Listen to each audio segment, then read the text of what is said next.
आप सबका हमारे इस YouTube चैनल पे। आज के इस वीडियो में हम करेंगे लीनियर प्रोग्रामिंग प्रॉब्लम। सबसे पहले हम लीनियर प्रोग्रामिंग प्रॉब्लम की जो डेफिनेशन है वो करेंगे, उसके बाद हम एक सम निकालेंगे जिसकी सहायता से आपको समझ आएगा कि लीनियर प्रोग्रामिंग प्रॉब्लम को किस प्रकार से सॉल्व किया जाता है।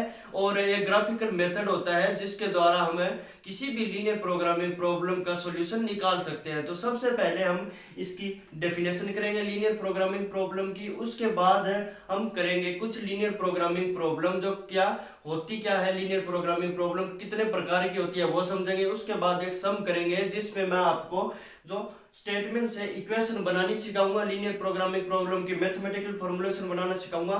उसके बाद इसी वीडियो में मैं आपको उसका सॉल्यूशन भी करना सिखाऊंगा ग्राफिकल मेथड से। तो चलिए शुरू करते हैं वीडियो। सबसे पहले लीनियर प्रोग्रामिंग प्रॉब्लम होती क्या है। जैसा कि आप सबको पता है कि अगर लिमिटेड सोर्स हो, मैंने क्या कहा, लिमिटेड सोर्सेज हो और हमें ज्यादा से ज्यादा प्रॉफिट बनाना हो, ठीक है। जैसे कोई भी कंपनी है, उसके पास बहुत कम लिमिटेड सोर्स है, यानी उसके पास थोड़े बहुत ही सोर्स है और वो चाहेगी कि वो ज्यादा से ज्यादा प्रॉफिट कमाए।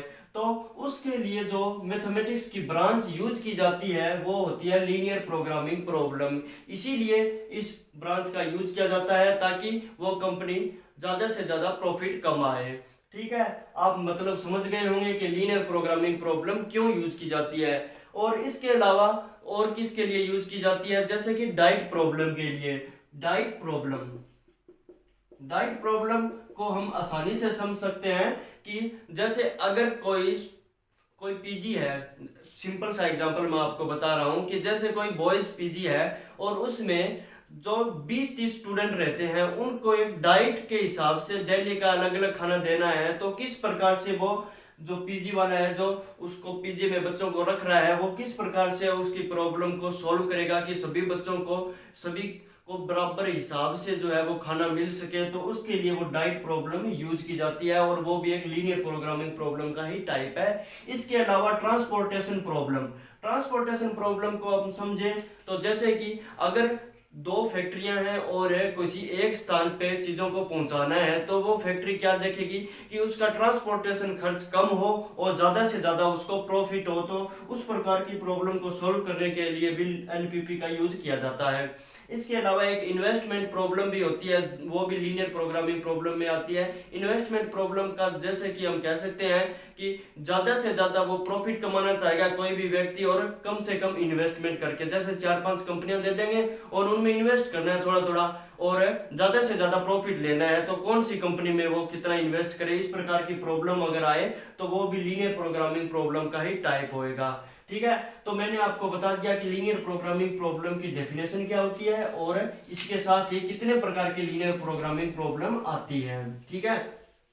अब मैं आपको बताऊंगा कि लीनियर प्रोग्रामिंग प्रॉब्लम को सॉल्व किस प्रकार से किया जाता है। सबसे पहले अगर आपको एक स्टेटमेंट दी हुई है, ठीक है, एक स्टेटमेंट दी हुई होगी हर सम में, यानी हर क्वेश्चन में एक स्टेटमेंट दी हुई होगी। उससे सबसे पहले आपको स्टेटमेंट को देख के आपको एक ऑब्जेक्टिव फंक्शन निकालना होगा। सबसे पहले एक ऑब्जेक्टिव फंक्शन, ठीक है। जब आप ऑब्जेक्टिव फंक्शन लिख लेंगे तो इसका सब्जेक्ट टू कंस्ट्रेंट लिखने हैं आपको, इसके कंस्ट्रेंट और लिखने हैं, फिर इक्वेशन के सब्जेक्ट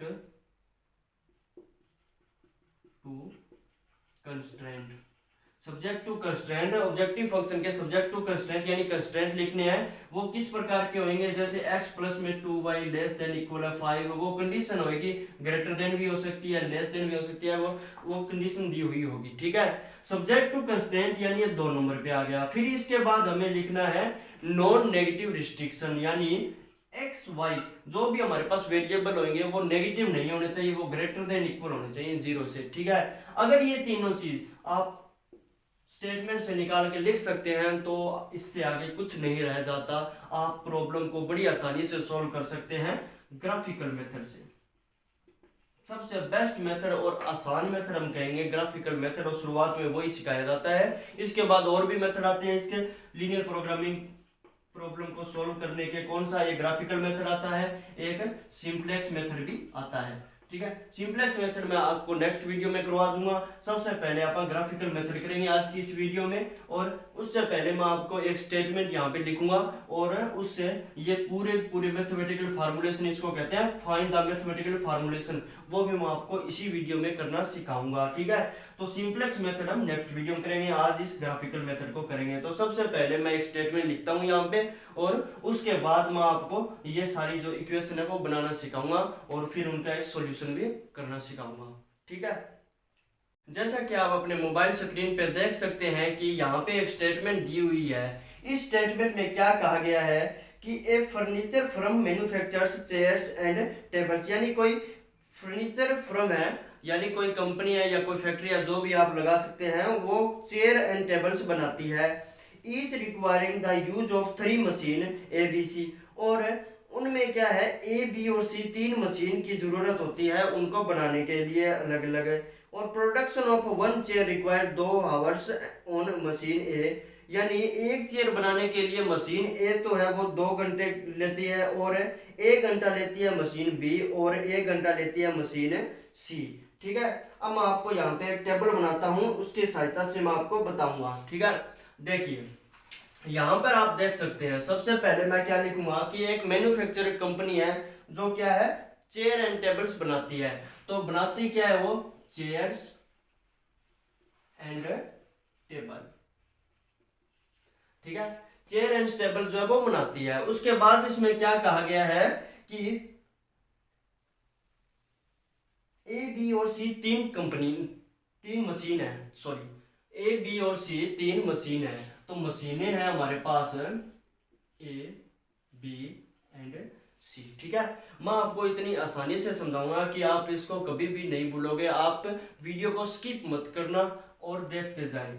ठीक है, ए बी सी और 3 कंपनी है, चेयर और टेबल्स बनाती है। अब हमारे पास क्या दिया हुआ है कि जो प्रोडक्शन करती है 1 चेयर का 2 आवर्स लगाती है मशीन ए। मशीन ए जो है वो चेयर को बनाने के लिए 2 घंटे लगाती है। ठीक है, और 1 घंटा लगाती है मशीन बी, चेयर बनाने के लिए 1 घंटा लगाती है machine B, and 1 hour on machine C, और सी भी 1 घंटा।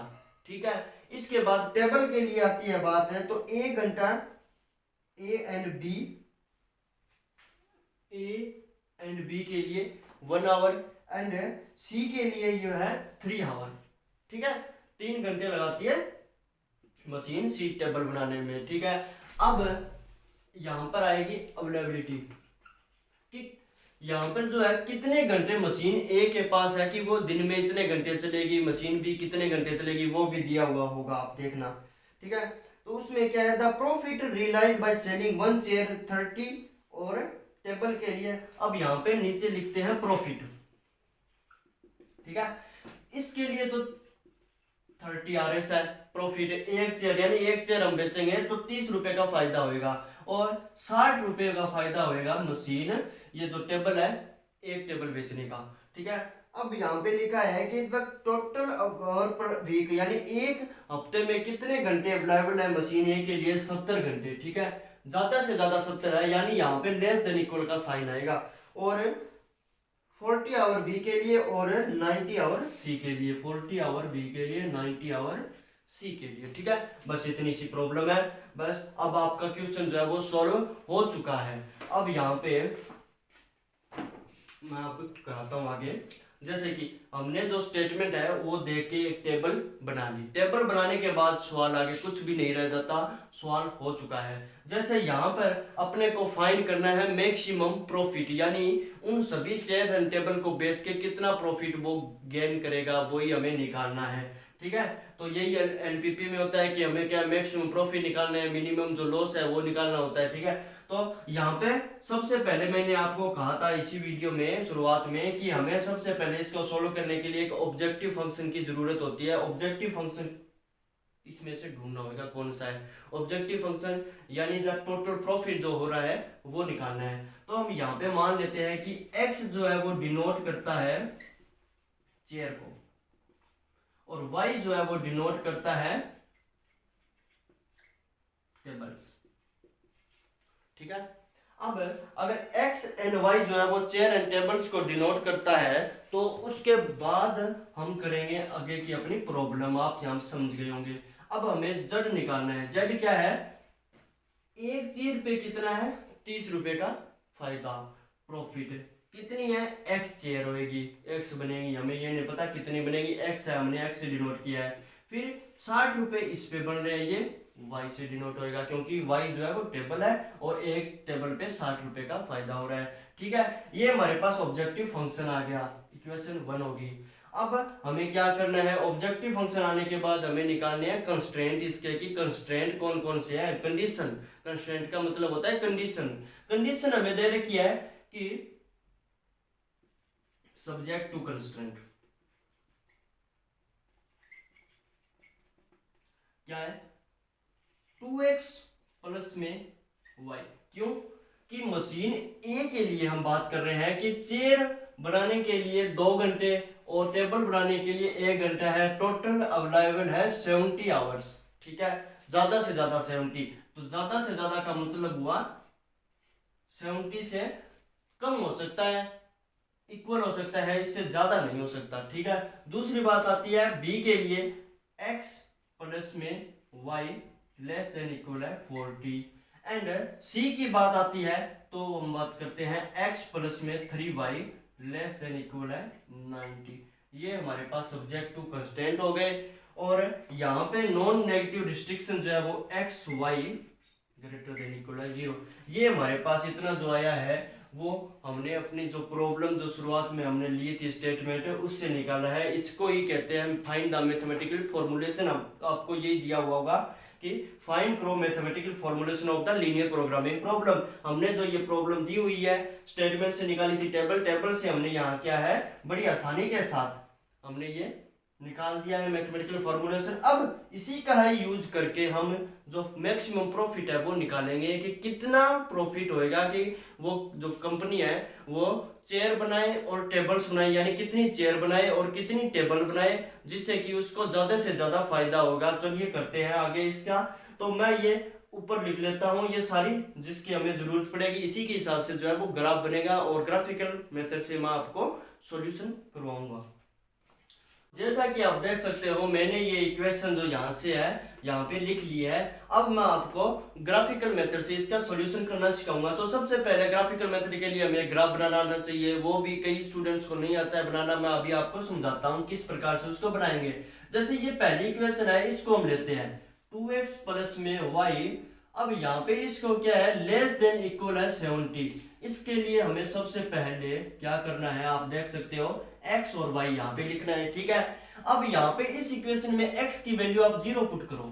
अगर x की वैल्यू यहाँ पे लेस देन का साइन है, इसकी कोई वैल्यू नहीं है। अगर आप इस प्रकार से बनाते हो तो आप सिर्फ इक्वेट करेंगे। ठीक है, तो अगर x की वैल्यू 0 है तो y आ गया अपने पास 70। अगर y की वैल्यू 0 है तो ये आ गया 35। ठीक है, तो इस लाइन के लिए हमारे पास ये बन गए। अब दूसरी लाइन के लिए हम निकालते हैं। एक इक्वेशन वो हो गई, एक ये हो जाएगी सेकंड वाली, ये इसके लिए थी। x की वैल्यू अगर 0 करते हैं तो y आ गया अपने पास 40। अगर y की वैल्यू 0 करते हैं तो x आ गया 40। ठीक है, आई बात समझ। तीसरी इक्वेशन ये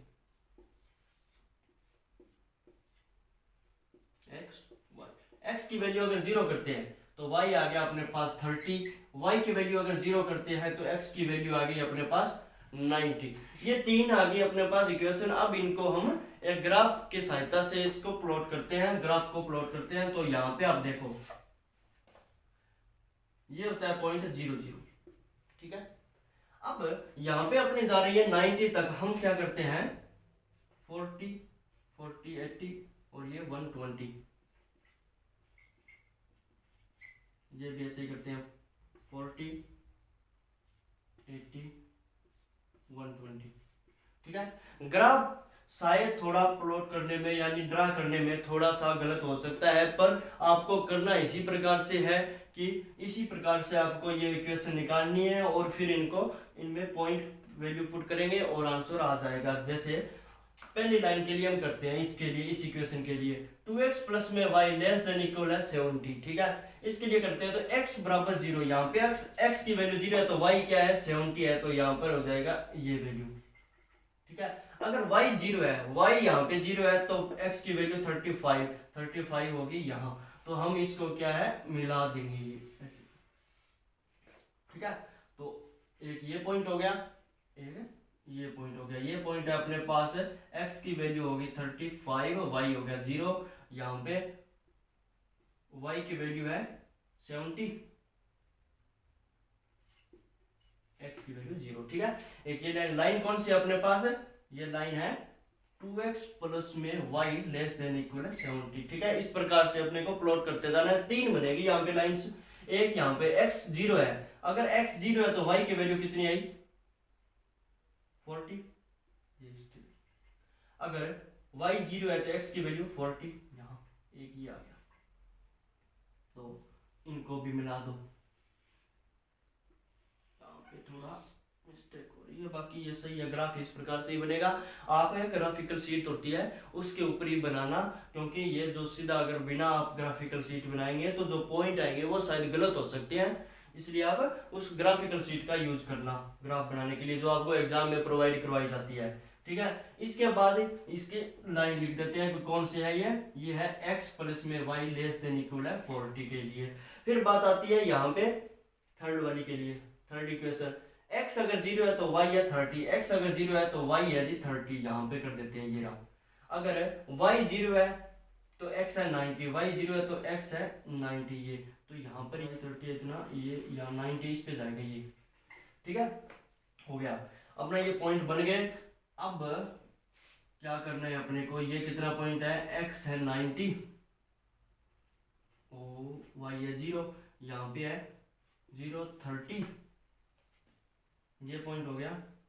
ये पॉइंट कौन सा था 40 का, 40 एंड 0, और ये पॉइंट था 0 एंड 40 का, ठीक है। अब ये सारा अपना ग्राफ जो है वो प्लॉट हो चुका है, थोड़ा रफली बनाया है ग्राफ को, आप जब करोगे तो सही से बना लेना, लेकिन जो फॉर्मूला है यानी तरीका है, टेक्निक है, वो सेम ही रहेगी। कोई भी अगर आप एलबीपी की प्रॉब्लम करते हैं ग्राफिकल मेथड से तो इसी से ही करना है आपको, ठीक है। अब हम बताते हैं किस प्रकार से आप आगे करोगे। जैसे अब देखना है कि जो शेडेड रीजन है वो किस प्रकार से बनेगा, एक शेडेड रीजन होता है, उसी में से आपको देखना है ना कि आपकी वैल्यू कौन सी आएगी, ठीक है। यहाँ पे तो बहुत सारे पॉइंट है। अब देखो 70, ये इक्वेशन देखो, अगर x की वैल्यू 0 करी, y की वैल्यू 0 करी, तो ये क्या है 0 प्लस में 0 लेस देन 70, इक्वेशन अपनी ट्रू, यानी जो इसका ग्राफ जो लाइन है वो ओरिजिन की तरफ बनाएगी, ठीक है। तो कौन सी लाइन है, ये फर्स्ट ये वाली है, ये ओरिजिन की तरफ आएगी, तो ये ओरिजिन की तरफ यहाँ पर ऐसे आ गई, ठीक है। फिर दूसरी है, ये भी ओरिजिन की तरफ आएगी, यानी तीनों लाइन ये ओरिजिन की तरफ आएगी, तो अपना जो ग्राफ है वो ये बनेगा, ठीक है। तो पॉइंट अपने पास क्या हो जाएंगे, एक तो ये पॉइंट हो गया, एक यहाँ पे ये पॉइंट और देखना पड़ेगा। अब ये पॉइंट है, आप देख सकते हो यहाँ पे तो 30 है, ये लगभग 25 के पास होगा, ठीक है। तो कितना हो गया 40 है, ये क्या हो गया x की वैल्यू 20 और ये 25, इस पे आ गया मान लेते हैं, ठीक है। यहाँ पे हो जाएगा, एक ये पॉइंट बन गया, एक ये यहाँ, एक ये यहाँ, ये पॉइंट भी निकालना है अपने को, एक ये पॉइंट भी निकालना है, ये मान लो कुछ भी अपन देख लेते हैं, क्योंकि ग्राफिकल शीट से है ना बिल्कुल सही होगा, यहाँ पे थोड़ी है ना मिस्टेक हो जाती है अगर आप रफली करते हैं ड्रा, इसलिए मैं सजेस्ट करूंगा आपको कि आप ग्राफिकल शीट पे ही इसको वर्क करें। मैं आपको सिर्फ ये समझा रहा हूँ कि किस प्रकार से इस टेक्निक का यूज करना है और एलपीपी प्रॉब्लम को सॉल्व करना है, ठीक है। अब जैसा कि यहाँ पे हम पॉइंट है कुछ भी मान लेते हैं कि x की वैल्यू जो है वो मान लेते हैं 30 मान लेते हैं, y की वैल्यू हम मान लेते हैं 21 मान लेते हैं, ठीक है। कुछ भी मान लेते हैं, एक ये पॉइंट हो गया, एक ये पॉइंट हो गया, एक ये पॉइंट, एक ये पॉइंट, एक ये पॉइंट, ठीक है। अब हमारे पास हम देख रहे हैं कि z हमारे पास कितना है 30x प्लस में 60y, हमें निकालना है मैक्सिमम, तो सभी पॉइंट पे निकालना है। तो z x ऑफ 0 0 यानी 0 0, अगर हम इसमें x और y की वैल्यू 0 0 पुट करेंगे तो 0 आ गया, ठीक है। और जेड में अगर हम ये देखो 35 एंड 0 पुट करेंगे तो 30 इंटू में 35 प्लस में 60 इंटू में 0, तो कितना हो गया ये 1050। इसी प्रकार से सभी पॉइंट्स पे आप समझ सकते हो, मेरी बात आप समझ गए होंगे कि किस प्रकार से निकालना है, 0 और 30 का भी निकालने हैं। तो क्या हो गया 30 इंटू 0 प्लस में 60 इंटू में 30, ठीक है, तो ये हो गया 1800, ठीक है। इस प्रकार से सभी पॉइंट्स पे निकालना है। अगर बात हुई मैक्सिमम की कि मैक्सिमम फाइंड करो प्रॉफिट, तो अगर ये सभी आप पॉइंट अप्लाई करते हैं और उनमें से मैक्सिमम जो भी होएगा, ठीक है, मैं नहीं कहता इस क्वेश्चन का 1800 आंसर है, लेकिन सभी पॉइंट्स को आप अप्लाई करोगे इसी जेड के अंदर एक्स वाई को, और जिस भी पॉइंट्स पर यानी एक्स और वाई के जिस भी वैल्यू पर आपको मैक्सिमम मिलता है, तो हम कह देंगे कि जेड जो है वो इन पॉइंट पर मैक्सिमम है और ये इसका आंसर है 1800, ठीक है। और कह देंगे कि एक्स अगर हमारे पास 30 अगर टेबल बेचते हैं और कोई भी चेयर ना बेचें तो उस पर प्रॉफिट 1800 का होता है। इसी प्रकार से हम सभी का आंसर दे सकते हैं, ठीक है। अगर मिनिमम पूछा हो तो जेड 00 पे इसका क्या मिनिमम आंसर आ रहा है, तो इसलिए हम कह देंगे को कुछ भी ना बेचे तो कुछ भी प्रॉफिट नहीं होगा, तो वो मिनिमम हो गया, ठीक है। आप इस बात को आप समझ गए होंगे। यही थी एलपीपी प्रॉब्लम। इस छोटे से वीडियो में मैंने आपको सब कुछ एक साथ समझाने की कोशिश की है। 12th क्लास में मैं आपको बता दूं कि 12th क्लास में एक चैप्टर है एलपीपी, वो भी आप इस एक वीडियो से सारी की सारी तीनों चारों एक्सरसाइज जो है वो आप कर सकते हैं। और एमएससी मैथमेटिक्स में लीनियर प्रोग्रामिंग प्रॉब्लम आपको ऑपरेशन रिसर्च में आएगा, उसमें सिंपलेक्स मेथड वगैरह कई मेथड है वो हाई लेवल पे दिया हुआ है, लेकिन उसमें भी यही मेथड यूज होता है जो ग्राफिकल मेथड है, वो आप कर सकते हैं। एक क्वेश्चन आपको आएगा ही आएगा। इसलिए अगर आप इस वीडियो को देख के कुछ समझ पाए हैं, अच्छा लगा है वीडियो, तो चैनल को सब्सक्राइब करें और चैनल को सपोर्ट करें, वीडियो को लाइक करें, शेयर करें। Thank you. जय हिंद, जय भारत।